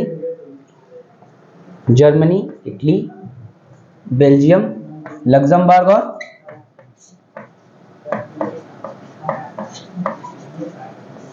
नीदरलैंड। इन 6 देशों द्वारा इकोनॉमिक कम्युनिटी यूरोपीय आर्थिक समुदाय की स्थापना हुई थी। यही यूरोपियन इकोनॉमिक कम्युनिटी आगे चलकर जिस नई संस्था में परिवर्तित हो गई उसे हम यूरोपियन यूनियन यानी यूरोपीय संघ कहते हैं। ये स्थापना हुई 1993 में। इसे हम मास्ट्रिच संधि कहते हैं। मास्ट्रिच संधि में ये परिवर्तन हुआ था। मास्ट्रिच संधि 1993 में, यानी यूरोपियन यूनियन कब अस्तित्व में आया? मास्ट्रिच संधि 1993 नीदरलैंड में है। इसके बाद यूरोपियन यूनियन अस्तित्व में आया है। वर्तमान में अगर सदस्य देशों की बात की जाए यूरोपियन यूनियन में, या वर्तमान में अगर यूरोपियन यूनियन की बात की जाए, 1993 में यह संस्था बन गई है। इसका मुख्यालय की बात की जाए, इसका मुख्यालय कहाँ है? इसका मुख्यालय है दोस्तों बेल्जियम के ब्रुसेल्स में। बेल्जियम के ब्रुसेल्स में। दोस्तों ब्रुसेल्स से याद आया, एक पिछली संस्था का हमने शायद मुख्यालय नहीं लिखा, छूट गई है हमसे। OECD, नाम नाटो का मुख्यालय कहाँ है? अगर कोई आपसे पूछे नाटो का मुख्यालय कहाँ है, तो नाटो का मुख्यालय दोस्तों इसी ब्रुसेल्स में है। ब्रुसेल्स बेल्जियम में है। इसी ब्रुसेल्स बेल्जियम में है। अब हम जिस संस्था की बात कर रहे थे उस पर चलते हैं। अब हम बात कर रहे थे यूरोपियन यूनियन के बारे में। इसकी भी मुख्यालय कहाँ है? बेल्जियम में है। इन देशों की एक कॉमन करेंसी है जिसे हम क्या कहते हैं? यूरो। यूरो क्या है? इनकी कॉमन करेंसी है। बहुत सारे सदस्य देशों ने इसे एक सामूहिक मुद्रा के रूप में अपनाया है, जिसे हम यूरो कहते हैं। विश्व की बहुत ही प्रमुख और शक्तिशाली मुद्रा है ये। बात की जाए तो यूरोपियन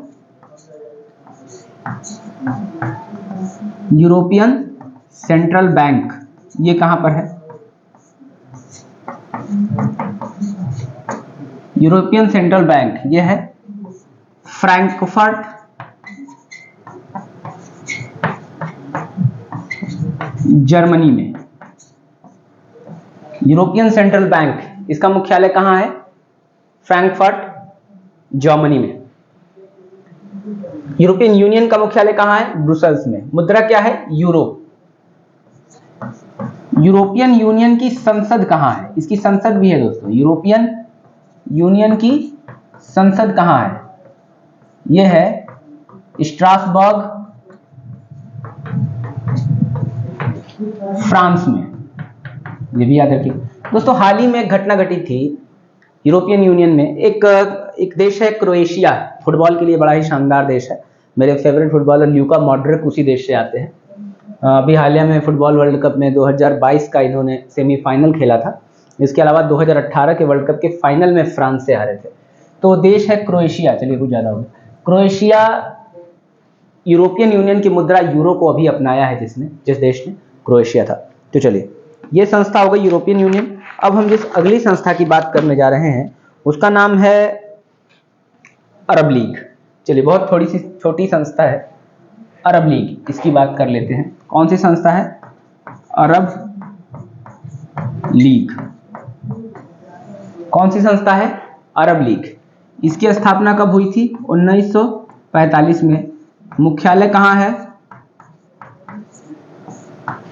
काहिरा, या जिसे कायरो कहते हैं, काहिरा मिस्र में। काहिरा मिस्र में, वही नील नदी की सभ्यता वाला देश मिस्र। यहां पर क्या है? इसका मुख्यालय है काहिरा के मिस्र में। किस देश का? किस संस्था का? अरब लीग का मुख्यालय है। अगर मेंबर्स की बात की जाए तो 22 सदस्य देश हैं इसके, कुल 22 सदस्य देश हैं, कुल 22 मेंबर कंट्रीज हैं। अब जिस अगली संस्था की बात करेंगे हम, उसका नाम क्या है? एडीबी। एडीबी जिसे क्या कहते हैं? एशियन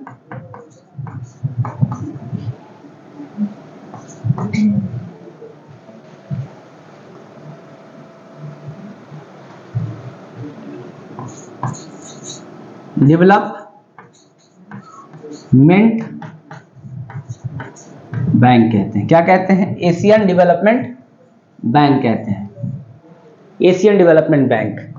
इस संस्था की स्थापना हुई थी 1966 में। मुख्यालय कहां है दोस्तों? मुख्यालय कहां है? फिलीपींस के मनीला में। मुख्यालय कहां है? सॉरी, मनीला शहर का नाम है, फिलीपींस देश है, फिलीपींस के मनीला में इसका क्या है? मुख्यालय। 1966 में इसकी स्थापना हुई। अगर बात करें तो 68 इसके सदस्य देश हैं। आमतौर पर ये क्या है? ये एक बैंक है दोस्तों, जो आमतौर पर ऋण देता है विकास कार्यों के लिए, अपने सहयोगी देशों को क्या करता है? ऋण देता है। जैसे मान लीजिए भारत में कोई, मैं एग्जांपल दे रहा हूँ, भारत में कोई मेट्रो प्रोजेक्ट बनाना हो और उस मेट्रो प्रोजेक्ट के लिए ऋण चाहिए, तो भारत सरकार एडीबी के पास जा सकती है ऋण के लिए। एडीबी मान लीजिए 300 करोड़ रुपए देगी मेट्रो प्रोजेक्ट के लिए, भारत सरकार वित्त जुटा लेगी, मतलब ऋण के माध्यम से, और बाद में उस ऋण को लौटा भी देगी। तो ये एडीबी इस प्रकार की बैंक है, एक प्रकार से हम कह सकते हैं, एशियन डेवलपमेंट बैंक। चलिए अब अगली संस्था के बारे में बात करते हैं। अगली संस्था है G7। क्या है? G7, जिसे हम ग्रुप ऑफ 7 कंट्रीज भी के लिए, ग्रुप ऑफ 7 के लिए भी जानते हैं। इसकी स्थापना दोस्तों हुई थी, आमतौर पर ये कह सकते हैं कि 1975 में एक रफ खाका, 1975 में इसकी स्थापना हुई, और कुल 7 सदस्य हैं इसके। 7 सदस्यों की अगर बात की जाए तो विश्व के सबसे ताकतवर और सब विकसित राष्ट्रों का ये संघ है, जिसे हम G7 कहते हैं, संगठन है। इसमें से कौन कौन होगा? USA, UK, Italy, Germany, France, USA, UK, Italy, Germany, France, Hindi में लिखना चाहिए था, चलिए, USA, UK, Italy, Germany, France, Japan तथा कनाडा। ये कुल 7 देश हैं, USA, UK, Italy, Germany, France, Canada, Japan. दोस्तों कई बार आपसे देशों का नाम पूछ लेता है कि संस्था के कौन से देश हैं, तो ये क्लियर कर लीजिएगा, ये 7 सदस्य इसके हैं। ठीक है। 1997 में 1997 में एक सदस्य और जुड़ा था, तब ये G8 हो गया। जो नया सदस्य जुड़ा था उसका नाम क्या था? रूस। 1997 में रूस को भी जोड़ा गया था, तब से ये G8 था, और लंबे समय से G8 ही चल रहा था। लेकिन 2014 में रूस को निकाल दिया गया इस संस्था से। रूस ने क्रीमिया पर हमला कर दिया, तमाम चीजें हुई और रूस को निकाल दिया गया। रूस को निकालने के बाद ये जो G8 था पुनः G7 बन गया, और वर्तमान में ये G7 के रूप में ही कार्य कर रहा है। तो ये हो गया G7 के बारे में। अगर बात की जाए तो पूरे विश्व की सबसे शक्तिशाली संस्थाओं में से एक है G7, याद रखेंगे। अभी एक इनिशिएटिव भी चला रहे हैं B3W, जिसे कहते हैं बिल्ड बैक बेटर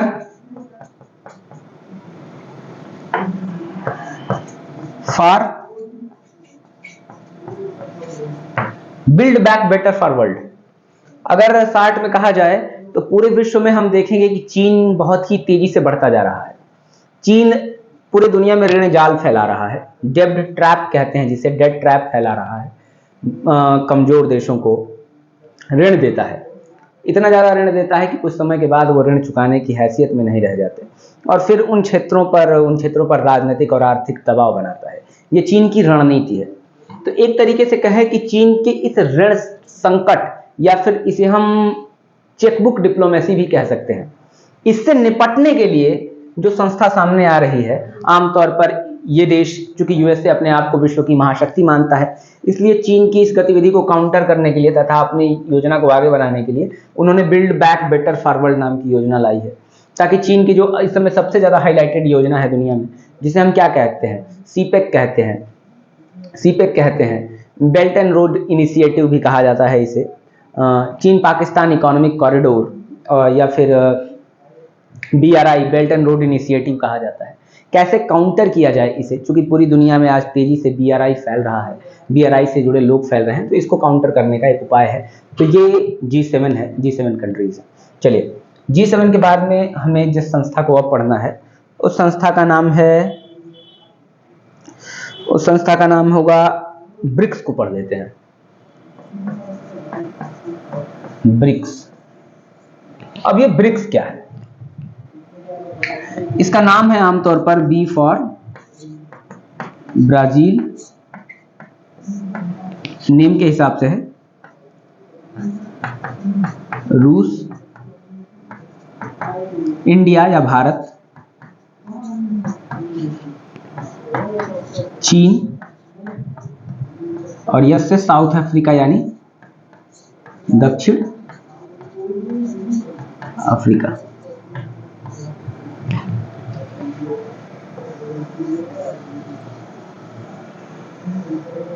इस नई सदी की शुरुआत में इस संस्था का नाम सुझाया गया था, जिस नाम से उस संस्था का नाम था ब्रिक। शुरुआत में साउथ अफ्रीका इसमें शामिल नहीं था, तब ब्रिक संस्था के नाम से इसका नाम सुझाया गया था। एक पत्रिका है, मुझे उसका नाम नहीं याद आ रहा, जिसने सबसे पहले इस संस्था का नाम सुझाया था और कहा था कि ब्राजील, रूस, इंडिया, चाइना, आमतौर पर ये दुनिया की इमर्जिंग इकोनॉमीज हैं। चाहे ब्राजील की बात करें, इंडिया की बात करें, चाइना की बात करें, दुनिया की बहुत तेजी से उभरती हुई और शानदार अर्थव्यवस्थाएं हैं। और इसके अलावा रूस, जो प्राचीन तौर पर एक महाशक्ति रह चुकी है, अगर ये चारों देश मिलकर आपस में सहयोग करते हैं तो उस पश्चिमी धड़े का मुकाबला कर सकते हैं, उस पश्चिमी हिस्से का मुकाबला कर सकते हैं, जैसे यूएसए है, पश्चिमी राष्ट्र हैं, आमतौर पर जिसे हम IMF और वर्ल्ड बैंक के रूप में देखते हैं, जिन्हें ब्रेटन वुड ट्विंस भी कहते हैं, क्योंकि ब्रेटन वुड सम्मेलन के बाद इन दो संस्थाओं का निर्माण किया गया था। तो ये कहा जा रहा है कि जो ब्रेटन वुड्स हैं, सम्मेलन में बनी जो संस्थाएं हैं, जिन्होंने आज पश्चिमी प्रभाव में काम करती हैं और पूरे विश्व की आर्थिक गतिविधियों को नियंत्रित कर रही हैं, वित्तीय गतिविधियों को, तो ब्रिक की संस्थाएं अगर साथ मिलकर काम करेंगे देश, तो इनकी गतिविधियों पर कुछ ना कुछ नियंत्रित कर सकते हैं और अब वैश्विक आर्थिक परिदृश्य में अपना योगदान बढ़ा सकती हैं। तो ये ब्रिक की बात की गई। तो इस संस्था की पहली सम्मेलन जो है, पहला सम्मेलन ब्रिक का कब किया गया? पहला सम्मेलन किया गया 2009 में। 2009 में कहाँ किया गया? रूस के जगह है वहां पर येकातेरिनबर्ग 2009 के रूस में किया गया। अब इसी संस्था की बात की जाए तो इसका अगला सम्मेलन हुआ 2010 में। कहां पर? ब्राजील के ब्राजीलिया में हुआ।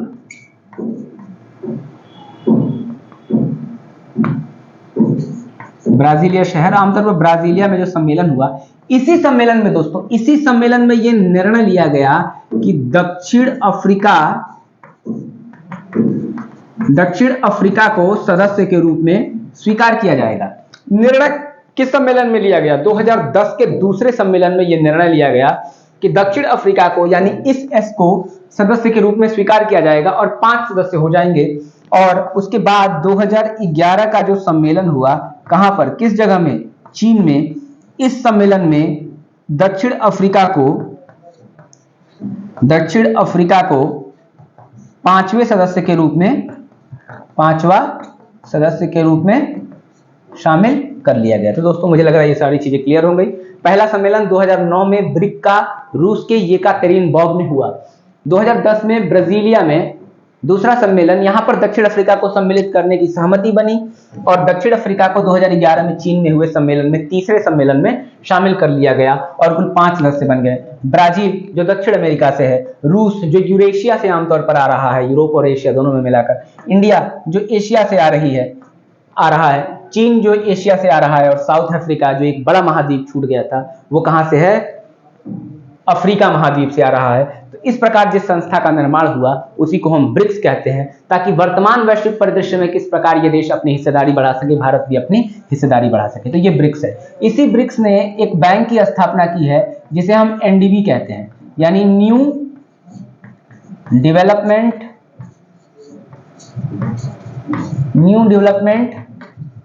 बैंक के नाम से जाना जाता है। न्यू डेवलपमेंट बैंक के नाम से जाना जाता है। इसका मुख्यालय कहाँ है, शंघाई में। न्यू डेवलपमेंट बैंक का मुख्यालय, ब्रिक्स का नहीं, न्यू डेवलपमेंट बैंक का मुख्यालय कहाँ है, शंघाई में। इन 5 देशों की इसमें क्या है, हिस्सेदारी है। तो दोस्तों ये हमने क्या पढ़ लिया, ये हमने यहाँ पर ब्रिक्स को कंप्लीट कर लिया। चलिए आइए अब जिस अगली संस्था के बारे में हम बात करेंगे वो संस्था वर्तमान में सबसे ज्यादा हाईलाइटेड संस्था है, G20 की बात करेंगे। चलिए आइए उससे पहले एक और छोटी संस्था की बात कर लेते हैं, रेड क्रॉस की बात कर लेते हैं। कौन सी संस्था, रेड क्रॉस।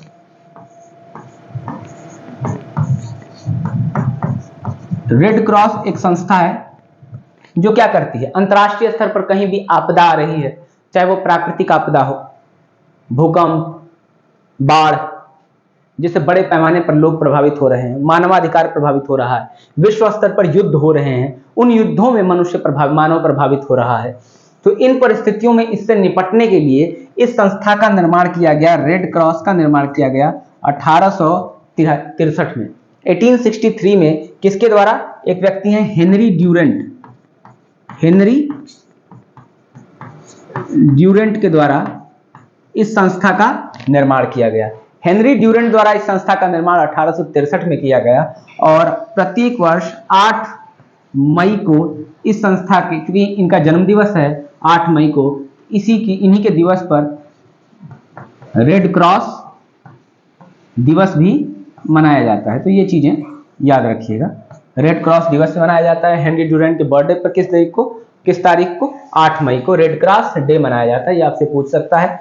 1863 में इस संस्था की स्थापना हुई। उद्देश्य क्या है, मानवाधिकार गतिविधियों को संचालित करना, चाहे आपदा के समय हो चाहे युद्ध के समय हो। चलिए, तो बहुत ज्यादा नहीं था इस संस्था के बारे में।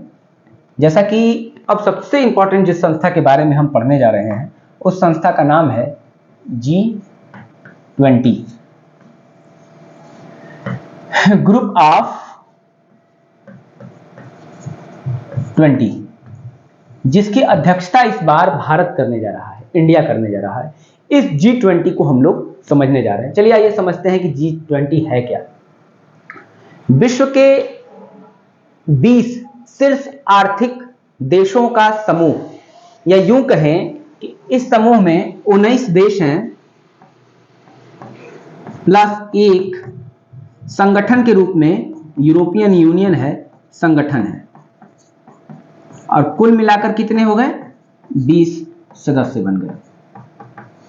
यानी 19 सदस्य देश और एक संगठन के रूप में यूरोपियन यूनियन, कुल मिलाकर 20 इसके सदस्य हैं, इसीलिए इसे G20 कहते हैं। इसकी अवधारणा सबसे पहले आई कहां से दोस्तों, 1997, 1998, 1999, ये वो समय था कि दुनिया ने एक मंदी देखी और खास तौर पर दक्षिण पूर्व एशिया के देशों में यह मंदी और ज्यादा देखी गई। लेकिन आमतौर पर मंदी की परिकल्पना देखी गई, तब यह सोचा गया 1999 में कि एक ऐसी संस्था बनाई जाए जो विश्व के 20 शीर्ष अर्थव्यवस्था जिसका प्रतिनिधित्व करते हैं, और अगर कोई समस्या हुई तो ये आपस में मिलकर उस समस्या को सुलझाने के लिए आगे बढ़ सकते हैं। तो 1999 में क्या हुई, इस संस्था की स्थापना की गई।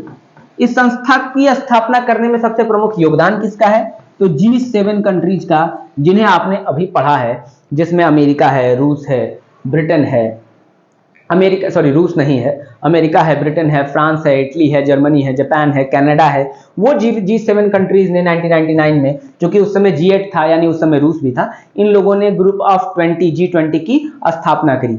परिकल्पना क्या थी, पृष्ठभूमि क्या थी कि पूरे विश्व में बड़े पैमाने पर मंदी जैसी कुछ आसार बन रहे हैं। तो उन्होंने देखा कि अगर ऐसी समस्या से निपटना हो तो विश्व के बड़े नेताओं को प्रतिवर्ष सम्मेलन करने के लिए एक मंच देना होगा। लेकिन प्रारंभ में यह केवल मंत्री स्तरीय सम्मेलन होता था, मंत्री स्तरीय सम्मेलन होता था और प्रत्येक वर्ष चलता रहता था। इसको महत्ता तब मिली जब पूरी दुनिया में 2007-8 में पूरी दुनिया ने एक मंदी देखी, ग्लोबल रिसेशन देखा, वैश्विक मंदी। अमेरिका में क्राइसिस इतने बड़े पैमाने पर आई कि अमेरिका पर मंदी का बहुत ज्यादा प्रभाव पड़ा, विश्व के तमाम हिस्सों पर मंदी का प्रभाव पड़ा, यूरोपीय देशों पर मंदी का प्रभाव पड़ा। कब? 2007-8 में बहुत बड़ी मंदी का प्रभाव पड़ा। जब मंदी का प्रभाव पड़ रहा है तब इसी संस्था को, जिसका नाम G20 है, जिसकी बैठक मंत्री स्तरीय सम्मेलन में होता था, इसी G20 का सम्मेलन अब राष्ट्र अध्यक्षों को बुलाकर होने लगा। राष्ट्र अध्यक्षीय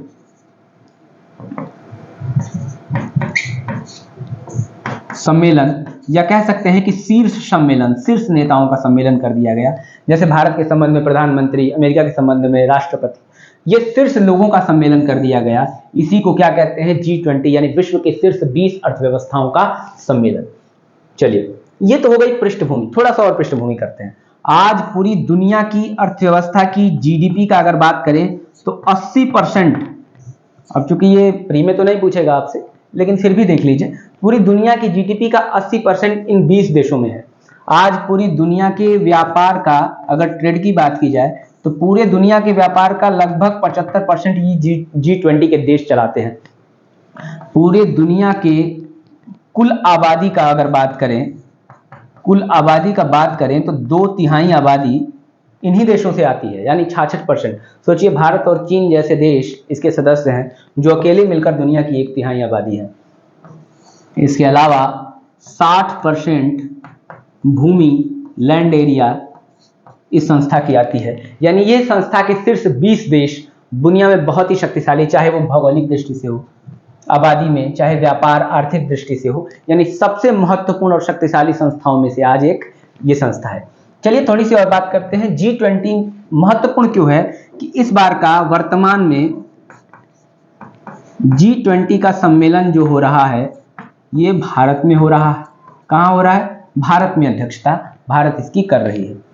थीम क्या है इसके लिए? जो कहा गया है वसुधैव कुटुंबकम।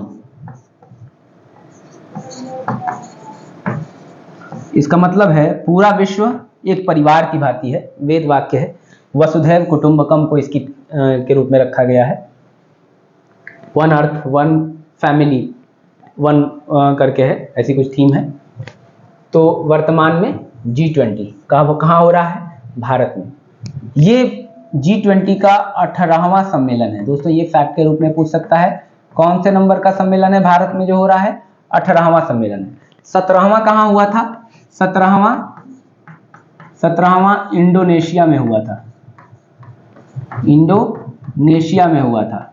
और 19वां कहाँ होगा? 19वां ब्राजील में होगा G20 का। ये भी याद रखेंगे दोस्तों। बाकी संस्थाओं के भी होते हैं सम्मेलन प्रतिवर्ष, ये करंट से भी जुड़ जाएगा थोड़ा। 19वां कहाँ पे होगा? ब्राजील में होगा। इसमें थीम के रूप में गुलाब की एक पंखुड़ी बनाई गई है। गुलाब ऐसे करके कुछ। कितनी पत्तियां हैं इसमें?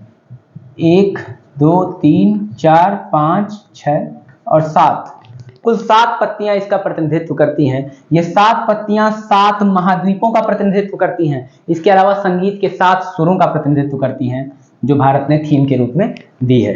तो ये सारी चीजें भी याद रखेंगे। वसुधैव कुटुंबकम, इसको भी याद रखेंगे।